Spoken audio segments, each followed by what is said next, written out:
ये जो मंदिर आप लोग देख रहे हैं ये झारखंड कॉलेज डुमरी का है और ये पिछले समय में काफ़ी ज़्यादा प्रचलित हुआ है। तो या आज जो मेरी यात्रा है ये डुमरी से चास की होने वाली है और फिर चास से डुमरी रिटर्न की होने वाली है। तो आइए यात्रा को स्टार्ट करते हैं। जैसा ऑलरेडी ये यात्रा स्टार्ट हो चुकी है। मैं डुमरी से निकला और ये ओवर ब्रिज है, वहाँ से मैं वो बस का इंतज़ार कर रहा था। बस तो खैर समय पे नहीं मिली, लेकिन एक पिकअप गाड़ी मिली जो कि रांची जा रही थी। उसने हमें लिफ्ट दिया जैना मोड़ तक के लिए। तो उसी के साथ में जैना मोड़ तक के लिए निकला और देख सकते हैं बीच बीच में जो गांव आ रहे हैं, रास्ते आ रहे हैं, इन सभी का आप लोगों को देखने को मिल रहा होगा। और इस भाई साहब का जो आगे का शीशा था वो टूटा हुआ था, तो उससे थोड़ा सा क्लैरिटी में दिक्कत आई है। और यहाँ पे आप लोग वीडियो फुटेज में कई जगह पे देख रहे होंगे गंदगी है, बकरियाँ रोड पे जा रही है, गायें रोड पे जा रही है। सब चाहे बड़ा सिटी हो या छोटा सिटी हो, हर जगह पे गंदगी गंदगी ये हुए। और जैसे ही गांव घर बाज़ार समाप्त होता है उसके बाद का रोड का नज़ारा देखिए, क्या खूबसूरत नज़ारा है, जो कि असली झारखंड को रिप्रेजेंट करता है। असली झारखंड जो हमारा है वो हमें देखने को मिलता है कि झारखंड हमारा वाकई जब इसको गंदा नहीं करते हैं तब ये कैसा दिखता है। और हमें सीखना चाहिए दूसरे स्टेटों से, खास करके केरला जैसे राज्य से। मैं आप लोगों को एक कहानी सुनाता हूँ। मैं 2019 के आसपास में मैं केरल में था और केरल में मैंने 6-7 महीने के दौरान उसके यहाँ जो 14 ज़िले हैं, 14 ज़िलों में से मैं 11 ज़िलों को सिटी सेंटर से लेकर बहुत गाँवों तक का मैंने विजिट किया। और जब मैंने केरला को देखा तब मुझे एहसास हुआ कि केरला आज जहाँ पे खड़ा है, अगर हम लोग उस जगह पे पहुँचना चाहें तो 20 साल अगर केरला यहाँ समाप्त हो जाता है, पूरा तरीक़ा से रुक जाता है और हम लोग मेहनत करेंगे तब भी वहाँ नहीं पहुँच सकते हैं, इतना आगे है। और उसके पास जो खूबसूरती है तो झारखंड से थोड़ी सी बेहतर तो है ही, लेकिन उसके अलावा अपने खूबसूरती को प्रमोट करते हैं। लेकिन झारखंड में हमें ऐसा कुछ देखने को नहीं मिलता है। अभी कुछ दिन पहले झारखंड में क्रिएटर प्रोग्राम हुआ था। ये जो हमारे सुदीप सोनू जी हैं, मंत्री जी, उन्होंने रखा था क्रिएटरों के लिए। तो झारखंड के जो टॉप क्रिएटर हैं उन सभी को बुलाया गया था, रांची में एक प्रोग्राम था। लेकिन ये काफ़ी नहीं है। काफ़ी इसलिए नहीं है क्योंकि ये जो हमारा ट्रांसपोर्टेशन व्यवस्था है, जो एक जगह से दूसरी जगह झारखंड में जाने के लिए है, एक शहर से दूसरी शहर या गांवों में जाने के लिए, पहली बात है कि ये गाड़ियां मिलती ही नहीं हैं। और जो गाड़ियां अगर जिनके पास में नहीं है पर्सनल, उनके लिए तो मुश्किल हो जाएगा, क्योंकि बसेस हर जगह पहुंचती नहीं है। बस भी है तो उसका फेयर बहुत ज़्यादा है और हर एक जगह के लिए नहीं है। और बात करते करते देखिए अभी हम लोग ढोरी आ गए हैं, जो कि कोयला क्षेत्र है फुसरो का, वहाँ पे आ गए हैं। और आए दिन आप लोग अगर देखेंगे तो कुछ ना कुछ दिन छोड़ के ये खबरें लगातार मिलती रहती है कि आज इस जगह पे गोलीबारी हुई, आज इस कोयला खदान में गोलीबारी हुई। और ये नॉर्मल सी चीज़ हो गई है झारखंड के लिए।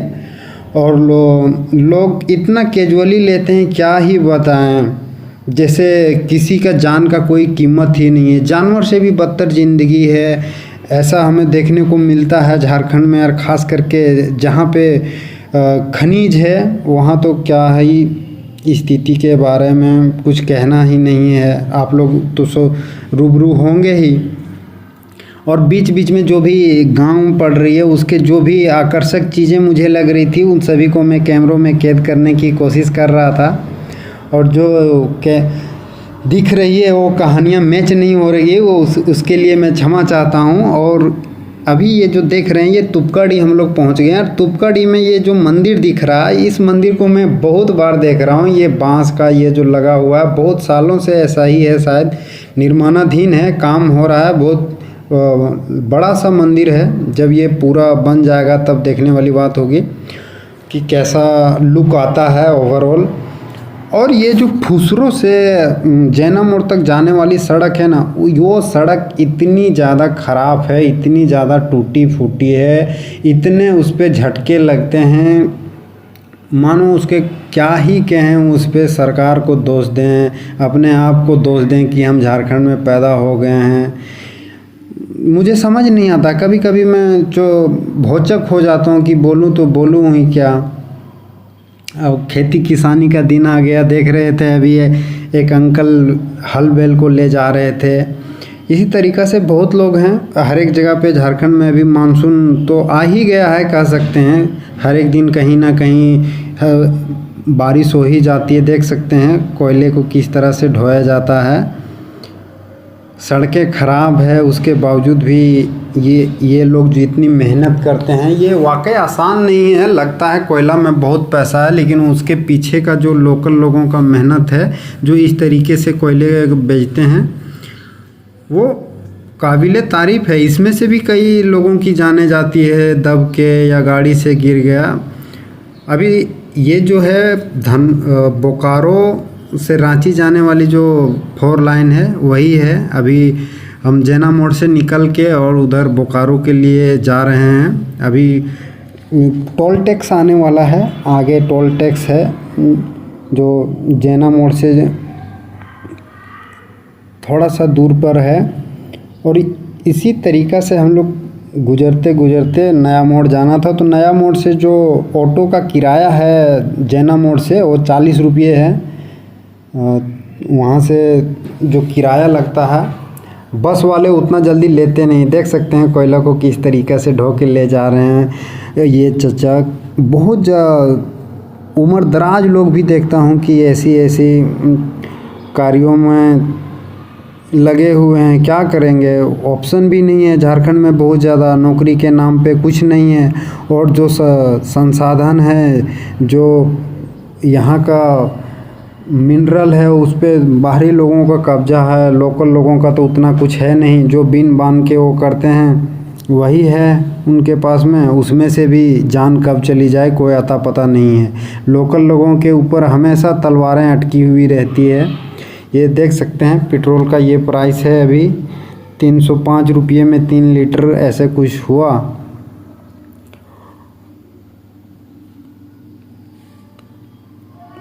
कोयला उस एरिए में बहुत ज़्यादा इस तरीके से ढुलाई होती है अवैध। एक बार मैं गया था, जरंगडी गया था, और जरंगडी से जब मैं आ रहा था रिटर्न फुसरो, तब मैंने वहाँ पे देखा कि ये जो है अंकल जो ऑटो में मिले वो बता रहे थे कि ये जो यहाँ से कोयला ले जाते हैं ऐसे लोग करके 2500-3000 एक दिन में कमाते हैं। और यहाँ के जो विधायक हैं अनूप जी, उनका खुला सपोर्ट रहता है कि एकदम दिन दहाड़े कोयला बेचो, ये करो वो करो, कोई दिक्कत नहीं है। और जो हम लोग खबरों में देखते हैं कि पुलिस ने इतना लोगों को पकड़ा अवैध रूप से, ये वो बेसिकली खबरें चलाई जाती है और पकड़ाया जाता है जानबूझ के, ताकि ये हम लोगों को लगे कि हाँ भाई पुलिस सतर्क है, कुछ काम कर रही है, अवैध तरीक़ा से नहीं हो रहा। लेकिन रियलिटी ये है कि महीने के 28-29 दिन के एकदम ताबड़तोड़ जैसा मर्जी है वैसा करो। 1-2 दिन महीना में थोड़ा सतर्क रहो, और कोई पकड़ा जाए तो कुछ पैसे दे दो, नहीं तो विधायक का आदमी बोल के निकल लो। ये देख सकते हैं यहाँ सामने मंदिर है, उसके बगल में किस तरीके से कचरा। अब जब हम लोग सिटी इंटर करने लगे तब देखिए कचरों का कैसा अंबार है। यही तो हमारा झारखंड है यार। इतना खूबसूरत नेचुरल ब्यूटी होने के बावजूद हम लोग उसे प्रिजर्व नहीं कर पा रहे हैं, उसे हम लोग सही से व्यवस्थित नहीं कर पा रहे हैं। तो और ही क्या कर सकते हैं हम लोग। इतना ज़्यादा कचरा हर जगह पे, कोई भी सिटी हो, धनबाद हो, बोकारो हो, रांची हो, देवघर हो, जितने भी हैं, हजारीबाग ले लो, अब सबका वही सीन है। जितने भी हमारे सिटी हैं, आप लोगों को तो मैं उधर का जब मैं गया था तब बता ही नहीं पाया, ना कहानियों को ना उसके फुटेज को बहुत ज़्यादा दिखा पाया। साहेबगंज तरफ जितना भी राजमहल का पहाड़िया है, सभी पहाड़ियों को उधर काटा जा रहा है। आप लोग बस सोए रहिए, कोई आवाज़ मत उठाइए। जो लोकल नेता हैं, विधायक हैं, उनको तो भाई उसका पैसा आ ही रहा है तो क्यों ध्यान देंगे। आपका ज़मीन लूट जाए या जंगल कट जाए, पहाड़ टूट जाए, उनको कोई लेना देना नहीं है। साहिबगंज में जो मोती झरना है, मोती झरना समझिए कि उसके बगल वाला जो जिस जगह पे मोती झरना है उसी लेयर के पहाड़ को काटा जा रहा है। सोचिए, जो रेपुटेटेड चीज़ है हमारे झारखंड का, उसको हम लोग प्रिजर्व नहीं कर पा रहे हैं। उस पहाड़ी तक को काट दे रहे हैं और किसी को पता तक भी नहीं है और ना ही उस पर कोई बहुत ज़्यादा बात करना चाहता है। बस सब केवल लगा है कि भाई ये विधायक हो, मंत्री, इसके रैली में जाना है, उसके रैली में जाना है, अगर नहीं गए तो नाराज़ हो जाएगा, ये हो जाएगा, वो हो जाएगा। लेकिन एंड ऑफ द टाइम लोगों को मिलता क्या है मुझे समझ नहीं आता। और नेता लोग चूतिया बना के, झारखंड जब बिहार से अलग हुआ तब बहुत ज़्यादा उम्मीदें थी कि लोगों के पास में आमदनी बढ़ेगी, आय होगा। लेकिन आज भी संताल परगना में जब मैं घूमता हूँ तो देखता हूँ कि किस तरीके से हालत है यहाँ के आदिवासियों की, मूलवासियों की, हर जगह पे आज भी। और अगर उस रूट से आप गुजरिएगा जो भागलपुर से धनबाद की ट्रेनें आती है, उस पर स्पष्ट रूप से या लोकल जो ट्रेनें हैं तो उधर पता चलेगा कि कितने लोग जो बंगाल में जाते हैं काम करने मजदूरी के बदले में उन्हें कुछ दे दिया जाता है। वो बोरे में भर के आलू वगैरह, चावल वगैरह ये लेके आते हैं। ऐसी तो स्थिति है अभी भी। और अभी मैं अपने साइट पे पहुंच चुका हूं ऑलरेडी, कहानियां सुनाते सुनाते आप लोगों को। ये मेरा चास राणा प्रताप नगर का था, तो वहाँ से ये जो फुटेज है वो देख रहे हैं, पूरा ये चास नगर निगम है। ये बिल्डिंग जो बड़ा सा दिख रहा है, इसके बारे में अगर किन्हीं भाई को पता होगा तो इसके बारे में थोड़ा को बताइएगा। ये यूनिक बिल्डिंग मुझे दिखा। और आप लोगों ने अभी जो पहले स्ट्रिप देखा वो बोकारो एयरपोर्ट का जो रनवे है वो रनवे था। ये ऊपर से मेरे टावर से देख सकते हैं लोकेलिटी वहाँ का कैसा है। चास नगर निगम, लोगों के घरों में इधर गैस पाइपलाइन भी था। बहुत घरों में मैंने देखा कि गैस पाइपलाइन हुई है। और जो गलियाँ थी वो काफ़ी संकरी हुई थी, पतले पतले गलियाँ थी। ऊपर से उधर कुछ जिधर हाईवे गए हैं तो उधर घर कम है, तो उधर थोड़ा हरियाली है। बाकी इधर तो डेंसिटी ठीक ठाक है घरों की, तो इधर तो उतना ज़्यादा हरियाली नहीं था। और ये जो घूम घाम के फिर से उधर एक सब ये जो देख रहे हैं ना वाइट वाला घर, इधर से ही हाईवे गई हुई है। उसका जो बाईपास निकला उधर से ही है। और ये मेरे साइड के बगल में जस्ट पूजा वगैरह हो रहा था, बट वो आपको नहीं सुनाई देगी। ये कौन सा नदी है मुझे पता नहीं। इस पे पुल बना हुआ है, उधर भी खाली स्पेस है पूरा, उधर पहाड़ियाँ भी है। ये गवर्नमेंट प्रोजेक्ट कुछ बन रहा है इसमें। और फिर घूम फिरा के वहीं बोकारो एयरपोर्ट के पास आ गए हैं। और जब मैं यहाँ से अपने साइड फिनिश करके निकला तब मेरा मोबाइल ऑफ हो गया था। और उसके बाद मैं बोकारो रेलवे स्टेशन पहुँचा। बोकारो रेलवे स्टेशन पहुँचने के बाद जो मेरी ट्रेन थी वो आई, उससे मैं निकला ही कि जस्ट मौसम इतना प्यारा हो गया, इतना सुहाना हो गया। उधर दूर में बारिश हो रही थी लेकिन हम लोगों के पास नहीं आई थी। और ये जो हम लोग गुजर रहे हैं देख सकते हैं, दामोदर नदी को क्रॉस करने वाले हैं। और ये क्या ब्यूटी है, इसकी सुंदरता को पहले आप लोग नज़र मारिए एक बार। कितनी खूबसूरत प्यारा सा लोकेशन है। और नदी का ये देख रहे हैं भाग कैसा दिख रहा है, एकदम प्यारा सा। तो हमारे झारखंड में बहुत कुछ है देखने को, दिखाने को बहुत कुछ है। लेकिन क्या है कि मैं उस तरीके से आप लोगों को नहीं दिखा पाता हूँ। ऑन फील्ड होता हूँ मैं। ये कोयला लेके जा रही है माल ट्रेन, और ये हमारे झारखंड से पूरा डिपेंडेंट है कोयला के ऊपर। तब भी झारखंड का रॉयल्टी कहाँ जाता है, किसके पास जाता है और उसका उपयोग किस तरीक़ा से हो रहा है, कोई सवाल ही नहीं करना चाहता है। ना उस पर कोई बात करता है कि भाई हम जो चीज़ बेचते हैं उससे हमारा कितना बेनिफिट है या कितना नुकसान है। ये सब गवर्नमेंट को डिस्क्वालीफाई जो मतलब ओपन करना चाहिए और लोगों को बताना चाहिए कि हमारा एक्सपेंडिचर क्या है और हमारा इनकम क्या है। और जब चंद्रपुरा से पहले एकदम दबा के बारिश हुई, इतनी ज़्यादा बारिशें हुई कि क्या ही बता दें एकदम। ये वीडियो मेरे द्वारा 21 जून को ली गई है। और 21 जून शाम का वक्त में बहुत ज़्यादा बारिश हुई। देख सकते हैं खेतों से किस तरीके से नहर चालू हो गए हैं, नहर बहना स्टार्ट हो गया है। इतना बारिश हुआ था, बहुत ज़्यादा बारिश हुआ था, बिजलियां कड़क रही थी खतरनाक लेवल पे एकदम। देख सकते हैं इधर रेलवे का जो कार्य हो रहा है उसके लिए गिट्टी वगैरह रखे गए हैं। हर जगह पे पानी पानी पानी हो गया है।